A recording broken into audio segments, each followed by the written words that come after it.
Hola a todos, ¿cómo estáis? Veréis, estaba trasteando con vídeos de nuestras clases de historia del arte online para editarlos y subirlos a la plataforma para que los alumnos y alumnas puedan disfrutar de ellos y de repente me he topado con una historia que, bueno, he pensado que podía ser interesante para vosotros. Así que he decidido coger un extracto de esa clase y convertirla en un vídeo para compartirlo con todos vosotros. Lo que vais a ver es una historia en la que hay un poquito de todo. Acontece la muerte de un rey Franco Salio.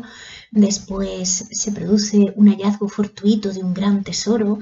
También participan en esta historia varios altos cargos y mandatarios importantísimos en Europa y es que incluso aparece la figura de Napoleón. La verdad es que tiene bastante juguillo y por eso, bueno, he decidido compartirla con todos vosotros. Os dejo con el vídeo y nos vemos luego. Espero que lo disfrutéis. Un beso. Adiós. Este señor es importante para nosotros en vida, pero os tengo que decir que es mucho más importante en muerte. Estas cosas pasan, sobre todo cuando eres un historiador. A veces el hecho de que alguien fallezca, sea enterrado y nos deje material en ese ajuar funerario, en ese sepulcro donde es enterrado, es muy importante porque nos deja información. Y esto es lo que pasa con Childerico. Para nosotros es importante por lo que se descubrió en su tumba, ¿vale? Sabemos que él muere en el año 481, a finales del siglo V. Y sabemos, sobre todo, y esto es importantísimo, que es enterrado en la ciudad que en aquella época se conocía con el nombre de Tornacum y que actualmente es la ciudad de Tournai, que hoy en día forma parte de Bélgica, ¿vale? Esta ciudad de Tournai, ¿por qué es interesante? Bueno, nos plantea muchas cosas. Por ejemplo, pues aquí hay una línea de estudio que es por qué cuando Childerico fallece se entierra en esta ciudad. Hay una serie de historiadores que dicen, no, es que él decidió ubicar la capital en este lugar que vemos, os he puesto el mapa para que veáis un poco que tendría sentido porque está en una zona bastante central dentro de lo que era el territorio, el reino franco-salio, o sea, del territorio merovingio en aquella época. Pero bueno, en cualquier caso, os tengo que decir que aunque es una teoría, no se sabe seguro si realmente llegó a ser la capital del reino durante el gobierno de Childerico. Lo que es indiscutible es que algo de importancia tendría cuando el rey, una vez fallece, bueno, pues es enterrado en esa ciudad. Me diréis, bueno, pues muy bien, oye, a finales del siglo V, Childerico fallece, le entierran el Tournai, pues estupendo, ¿qué pasa después?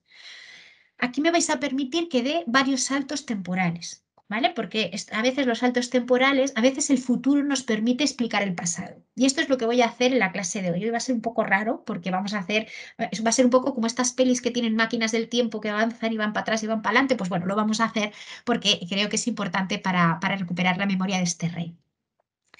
Le entierran en el 481 en Tournai, ¿vale? Lo que en ese momento era, como os he comentado, Tornacum. Bien. Damos un salto y nos vamos al siglo XVII. 17, fijaos, o sea, saltamos 12 siglos, nada más y nada menos. ¿Por qué nos vamos al siglo XVII? Bueno, pues en el siglo XVII, en 1653 en concreto, en esa ciudad de Tournai, junto a una iglesia que se llama Sambres, había una casa. En esa casa se empiezan a hacer reformas, porque también se hacían reformas en el siglo XVII, que parece que nos hayamos intentado las sopas de ajo. Pues oye, si quieres tener tu casa bonita, pues hacer reformas. Contratas a unos obreros y uno de esos obreros, pues seguramente cavando, haciendo, no sé muy bien qué estaba haciendo, de repente descubre una cosa maravillosa. Descubre que en esa casa, bajo esa casa que estaba pegadita a la iglesia de Sambres, pues que había un sarcófago, que había una tumba y que esa tumba estaba totalmente llena, vamos a decir, o sea, albergaba un tesoro maravilloso. Un tesoro os tengo que decir que se ha calculado que debía de pesar unos 50 kilos de oro, ¿eh? A mí me interesa un poco menos este tipo de datos, pero nos puede ayudar a comprender la magnitud de este tesoro. Claro, imaginad, flipan en colores. O sea, tú imagínate que estás haciendo una reforma de tu casa y te llega el obrero y te dice, oye, que me he encontrado esto. O sea, que cava un poquito más de lo que debía cavar y de repente me he encontrado con una habitación en la que hay restos humanos y rodeando esos restos humanos hay un tesoro maravilloso de oro, de pasta vítrea, bueno, de una serie de materiales importantísimos y bellísimos, ¿no? Se investiga un poco y se dan cuenta de que era una tumba de un rey, luego veremos por qué descubren de qué rey, y que no era una tumba única, sino que formaba parte de una necrópolis merovingia.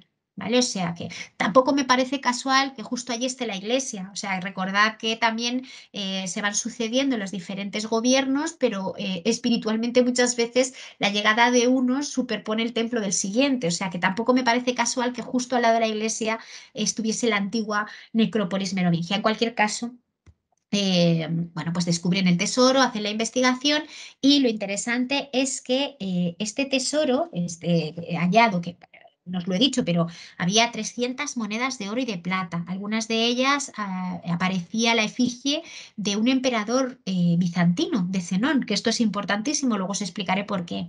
Había armas, había brazaletes, fíbulas, que las fíbulas son estos broches, no sé si os he puesto aquí la imagen, no, luego os pondré la imagen, que son estos broches que se ponían los romanos para sujetar el paludamentum. Había arneses de caballo, había incluso una cabeza de toro, que esto recordad de dónde vienen los merovingios, recordad cómo nace Meroveo, esto es importante, una cabeza de toro con un disco solar, una bola de cristal. Había muchas representaciones de unos insectillos curiosos de oro y granate, había, bueno, una cosa maravillosa, pero lo más importante, lo más destacado, es que dentro de esas piezas que conformaban el tesoro que habían encontrado en aquella tumba al lado de la iglesia, estaba esta pieza. Esta pieza es un anillo con un sello. En este sello lo que encontramos es la representación, el retrato, la efigie de un personaje masculino y rodeando, esa efigie encontramos unas letras. Estas letras, que aquí no leemos bien, lo que representan son estas dos palabras, Childerici Regis, el rey Childerico. O sea que ese anillo era el anillo que portaba la persona que había sido enterrada en esa tumba y que por lo tanto ese ajuar maravilloso que era este tesoro que habían encontrado le pertenecía a él. Por lo tanto, este anillo fue el que permitió datar, el que permitió de algún modo conocer, identificar esa tumba, con el lugar de enterramiento del rey Childerico I, del primer rey merovingio. Importantísimo, importantísimo.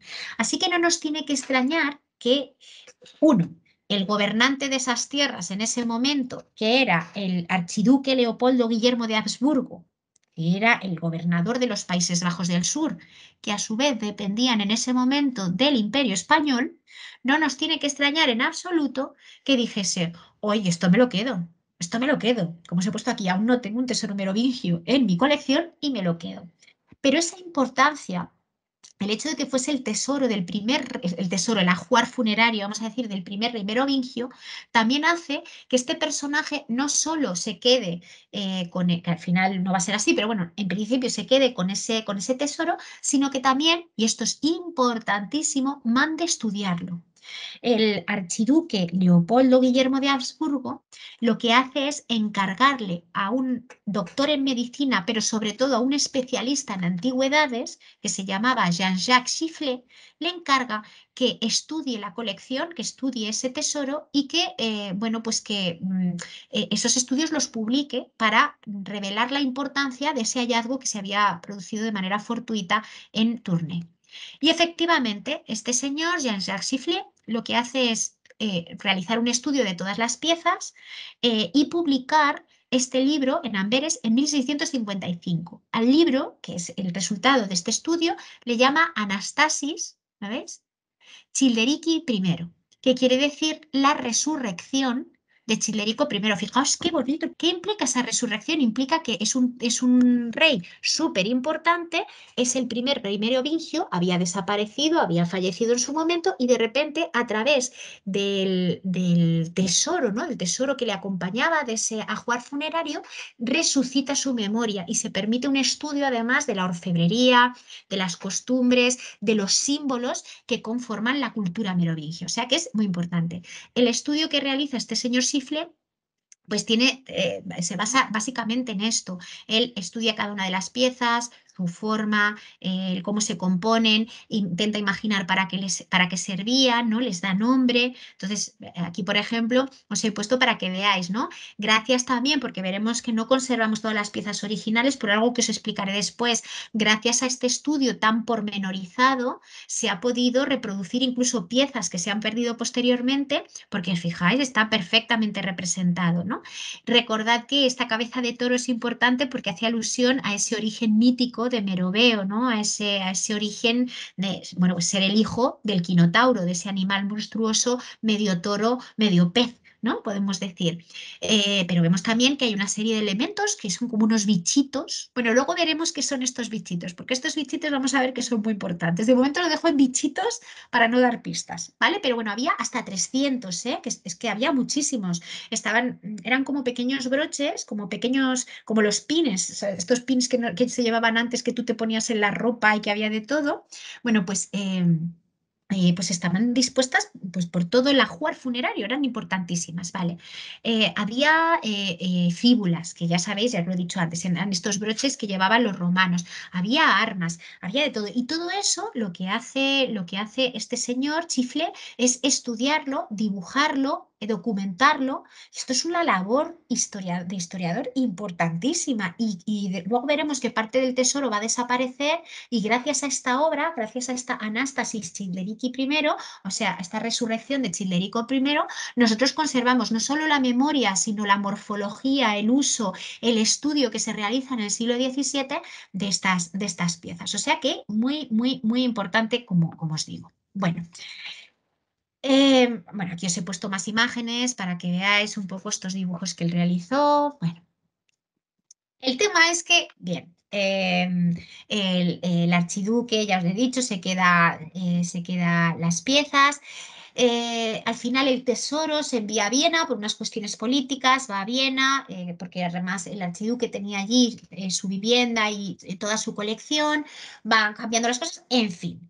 En 1665, que es lo que nos interesa, el emperador Leopoldo I decide entregarle como regalo diplomático al rey francés Luis XIV este tesoro como obsequio. O sea, este concepto es importante.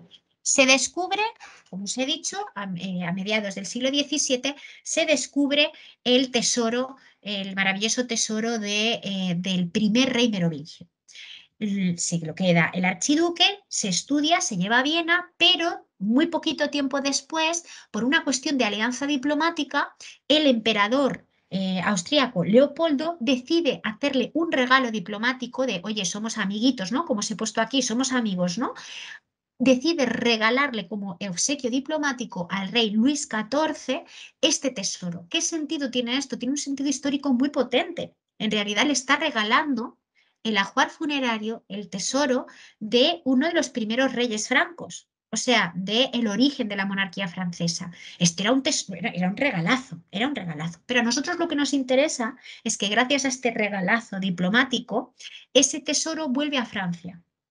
O sea, vuelve otra vez, digamos, más o menos, no exactamente porque vuelve a París, no vuelve a Tournai, que luego será Bélgica, pero bueno, en fin, vuelve a esa zona, ¿no? Lo que será el ámbito, lo que había sido el ámbito de influencia franco en un momento histórico. ¿Qué hace Luis XIV? ¿Qué hace con este tesoro? Pues lo envía a la Biblioteca Nacional, que en ese momento era la Biblioteca Real, ¿vale? Luego ya con la Revolución pasará a ser Biblioteca Nacional. ¿Por qué lo envía ahí? Porque primero hay que protegerlo, esto es importante, pero segundo, no solo era un conjunto de piezas de gran valor material, sino que tenían un valor histórico altísimo, por lo que os acabo de explicar. Así que lo guarda en la Biblioteca Nacional, ¿vale?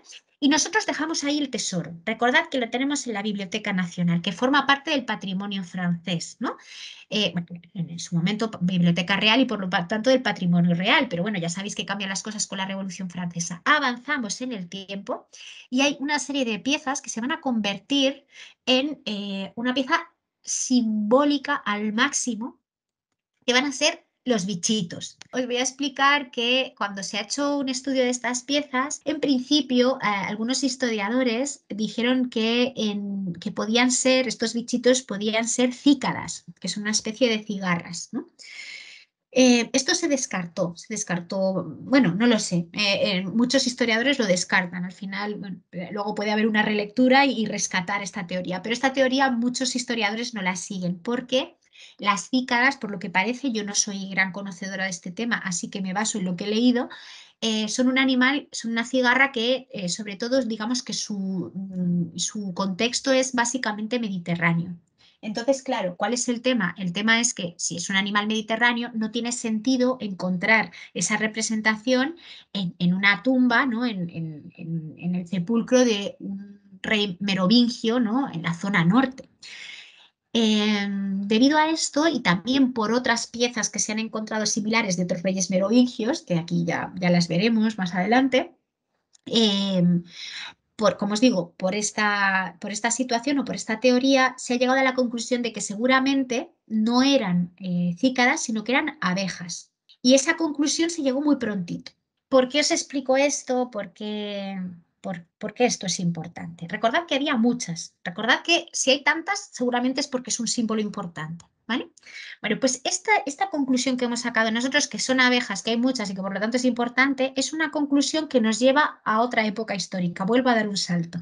Y me voy al gobierno de este señor. Claro, en realidad, quizá así a priori, pensar en la relación entre los reyes merovingios y Napoleón, pues podéis decir, chica, a ti lo que te va es la marcha y quieres mezclar cosas, pero veréis que hay una conexión muy directa y que ese tesoro merovingio y esas abejas en concreto del tesoro merovingio se van a convertir en una pieza clave dentro de la propaganda del nuevo gobierno de Napoleón. O sea que, fijaos qué importante. Bueno, vamos a ir por partes.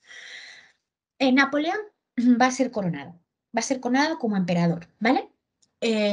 Cuando se toma esta decisión, se tienen que tomar muchas decisiones paralelas. Si tú vas a ser el nuevo gobernante de Francia y además te quieres diferenciar, o sea, quieres afianzar tu poder, pero diferenciarte de otros gobernantes de carácter regio, como eran los Borbones, que habían estado antes que él y que fueron los que cayeron con la Revolución Francesa, ¿no?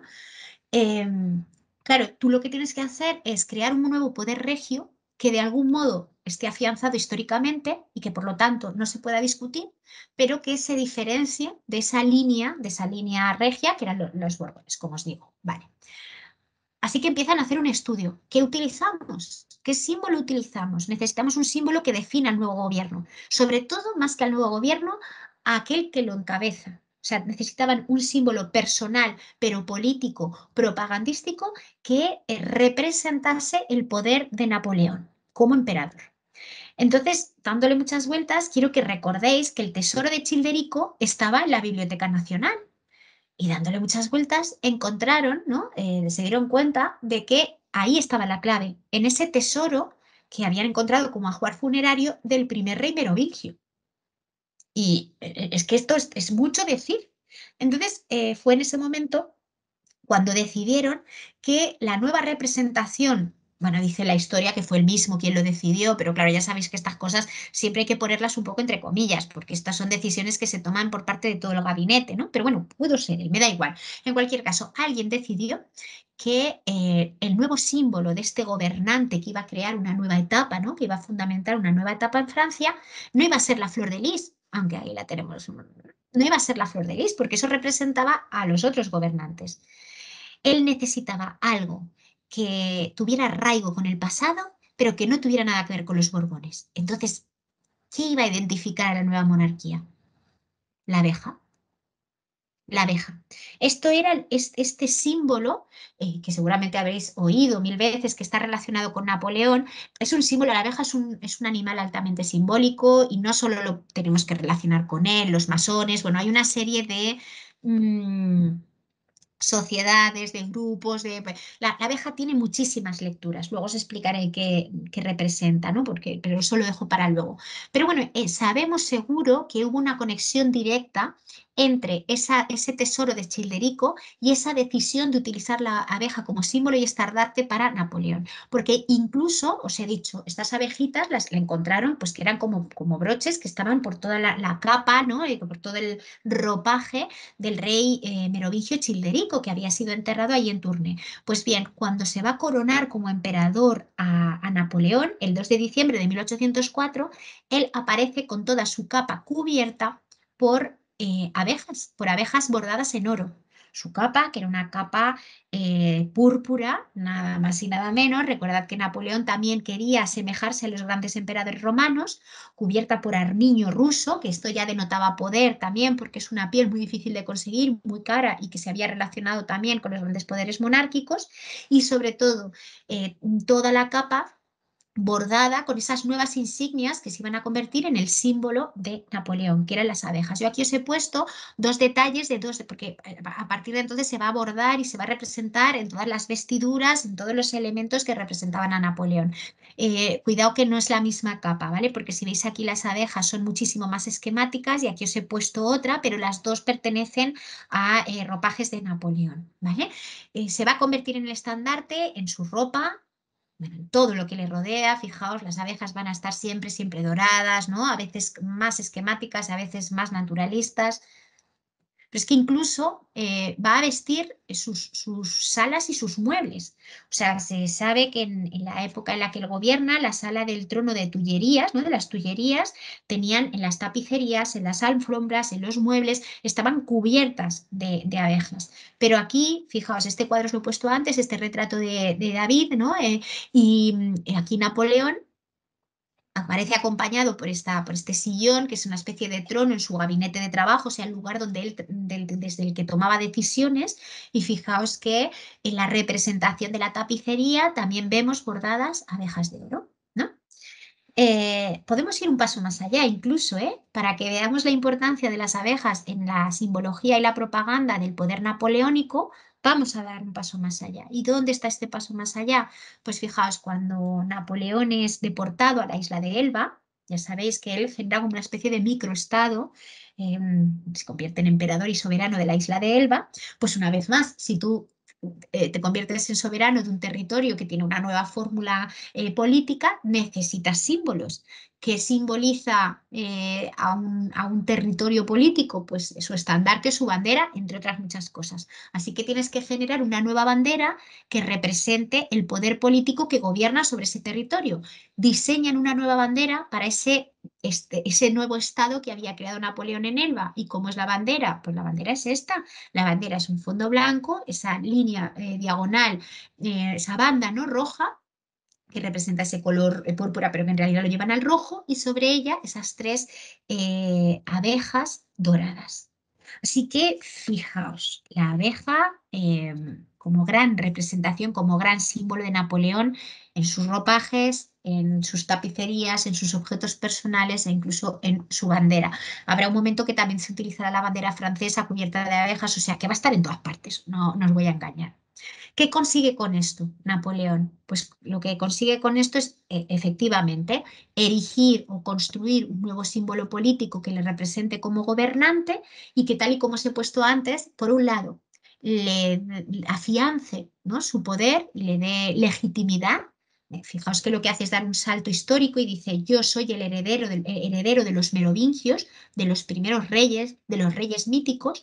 Y por otro lado, lo que hace es diferenciarle directamente de la corona previa, de esa corona que habían sido los Borbones hasta la Revolución Francesa. Así que es un símbolo importantísimo porque marca legitimidad, pero nueva etapa. Y aquí, claro, aquí es donde os quería comentar, ¿no? Antes os he explicado que las abejas eran muy importantes, las abejas eran simbólicas. Hay una de las líneas de interpretación simbólica de las abejas que las lee, ¿no? Las interpreta como símbolo de inmortalidad y resurrección. Y sabemos que era una de las lecturas que se daba sobre estos animales en el siglo V. Realmente tampoco he investigado muchísimo sobre este tema, o sea que tampoco me he parado a leer, pero si tengo que hacer, y esto es una opinión personal, si tengo que hacer una conexión entre las abejas y la resurrección o esa inmortalidad, yo la relaciono sobre todo con la presencia continua de abejas en la primavera, que es la época de la resurrección vegetal, ¿no? La llegada de la vida, de la fertilidad. Bueno, seguramente esté relacionado con eso. En cualquier caso, sea por lo que sea, sabemos que las abejas representan la inmortalidad. ¿Por qué esto es importante? Hombre, porque el hecho de que un rey que fallece que se rodea de todo un tesoro y que se cubre todo él de hasta 300 abejas, que son el símbolo de la inmortalidad y la resurrección, pues hombre, solo hay que atar cabos. Nos está hablando de una trascendencia, ¿no? Nos está hablando de una importancia más allá de la muerte, de ese poder, de ese primer rey merovingio, que además va a ser el primero de una estirpe larga, ¿no? Y el hecho de que Napoleón vista este símbolo en el momento en el que es condecorado, ¿no? En el momento en el que es coronado como emperador, pues también nos habla de lo mismo. O sea, no solo es utilizado como una conexión directa con uno de los reyes más simbólicos e importantes de la historia francesa, sino que por otro lado además es un mensaje, ¿no? De trascendencia, de inmortalidad, de más allá de mi gobierno, yo voy a trascender a la historia, que efectivamente fue así. Así que bueno, ya veis este guiñito, ¿no? Que os he hecho, ¿no? Ya tenemos, ya podemos despedir a Napoleón, que se vaya tranquilo, ya no le necesitamos, pero vamos a volver a la biblioteca. ¿Os acordáis que habíamos dejado el tesoro de Childerico? Lo habíamos dejado a buen recaudo en la Biblioteca Nacional en París, en Francia, ¿no? ¿Qué es lo que pasa con este tesoro? Bueno, pues lo que pasa es bueno, lo que es la historia. Si es que al final esto pasa tantísimas veces. Nos vamos al año 1831 y resulta que la noche, la noche entre el 5 y el 6 de noviembre de 1831 se produce un gran robo, un robo muy, muy importante en la Biblioteca Nacional Francesa. Se llevan varias cosas, ¿eh? No solo se van a llevar el tesoro de Childerico, pero una de las cosas que roban es efectivamente el tesoro de Childerico. Estamos hablando de una pieza de mucho valor económico, pero también de mucho valor histórico y simbólico. Es una pérdida tremenda. Claro, fijaos, solo el tesoro de Childerico, ya os he dicho antes que eran aproximadamente unos 50 kilos de oro. Todo este robo lo que hicieron luego fue, pues obviamente, fundir el oro y convertirlo en lingotes. O sea que, en cualquier caso, a pesar de que esto fue una desgracia, pues tuvimos suerte, y hablo de tuvimos porque esto es patrimonio de todos al final, esto parte de nuestra historia también, tuvimos suerte porque una parte de las piezas, no sé si fue en la persecución, no sé muy bien cómo pasó, pero el caso es que una parte de las piezas fue lanzada, fue arrojada al Sena.